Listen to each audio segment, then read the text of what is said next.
Please note, the Drug Enforcement Agency, NPO, is not a security company or related to the security industry. The Drug Enforcement Agency is registered with the Department of Social Development as a registered NPO, and they serve the community free of charge and assist with crime combating. Let's fight drug trafficking in our communities. This video contains graphic content.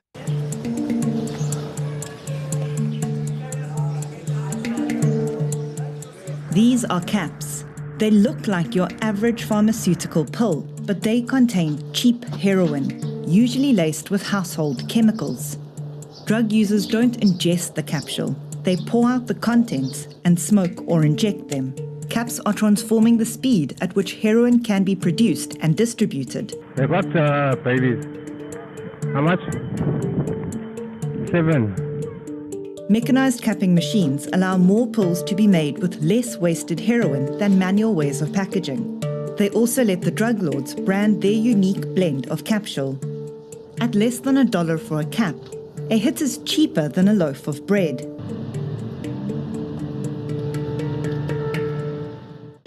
These pictures from a recent lab bust show how manual packaging works. While previous methods, like sealing in plastic straws, could create the equivalent of 3 to 4 pills per minute, these manual presses are instead able to create hundreds of capsules in the same amount of time, allowing producers to make more profit per pill. Police estimate that this laboratory was producing up to 10,000 caps per day. In this road here, there's 2 houses selling here, both from different gangs. You see the guy there, they're buying at the wall there. The wall, he's handing it over. He's just at a bar.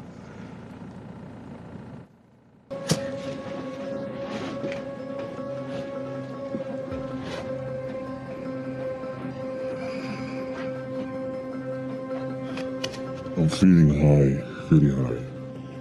Very high. I'm very relaxed at this moment. This will last me for approximately maybe half an hour. Without having the substance, my stomach will start giving off pains. And the only thoughts on my mind is to get money to buy my next escape. I've done the wrong things in my home. I've taken things, started off with my own assets, then it got worse, went to my brother's belongings, and ended up in a big situation where I was put out of the house. My parents was trying to correct me from my mistakes, and I failed.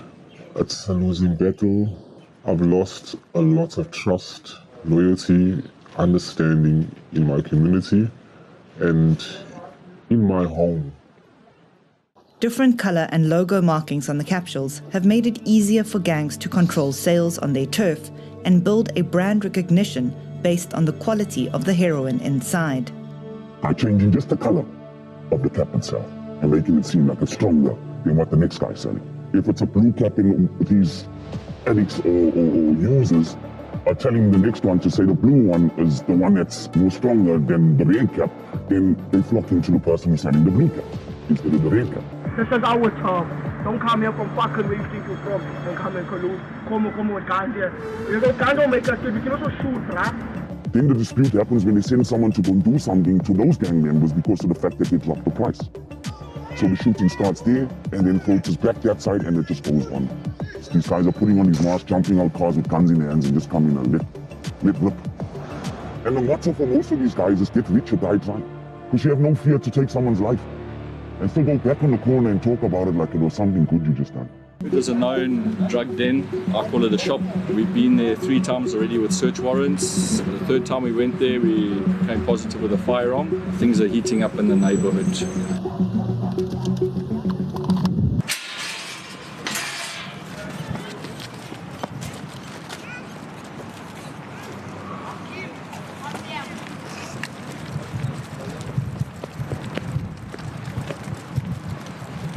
The drug dealers are hiding the drugs and the firearms underneath the flat, so we got the dogs searching to have a look. But it's quite difficult because there's a lot of rubbish and they throw their old packets down, which also affects the dog. While no large quantities of drugs were recovered this time round, the dealing stopped for a few hours as cops combed the area, all under the watchful eye of known drug dealers and the community who remained silent.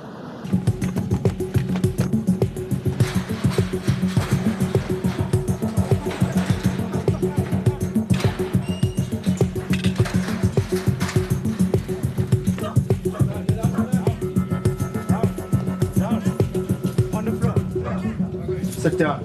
On your bum. Sit down. On your bum.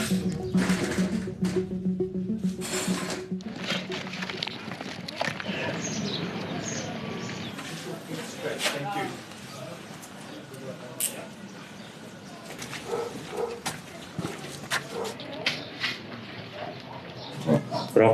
Rocks.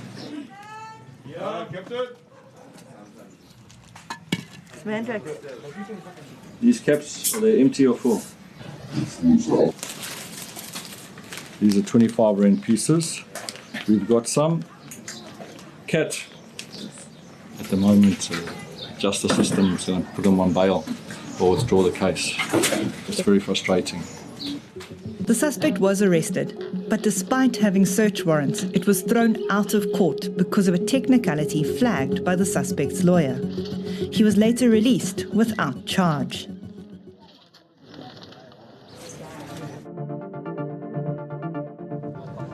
Unfortunately, corruption in the police and the judicial system is perceived to be quite prevalent. That is the biggest complaint in this area. It's also frustrating for the community because that's where the belief of the corruption comes in, is that they see us take somebody away and then they're back on the streets the next day selling the drugs again. So the community perceives, even if you're not corrupt, that they weren't charged and there's no case. So the police must have taken money for making the case go away. These are the recoveries made by the local police for the last month or two. Unfortunately, there's quite a big backlog at the lab. About 2 years, I understand, the backlog. All our cases are going nowhere at the moment. So we don't see any punishment happening. There's no punishment for selling drugs. The community have reason to be suspicious of law enforcement. While the kingpins roam free and runners are arrested only to be released, there is a growing frustration at the current situation. I don't think we got a grip on it, but we're just trying. It's not going to end anytime soon, this struggle. It's only getting worse because of the money factor behind it. Because of the addiction that these people have, it's really got them hooked, line and sinker. Our lives get cleaned out and not walk in the same footsteps that I've chosen to do at this moment. I've tried going without it a day on my own, trying to rehabilitate myself, and I failed.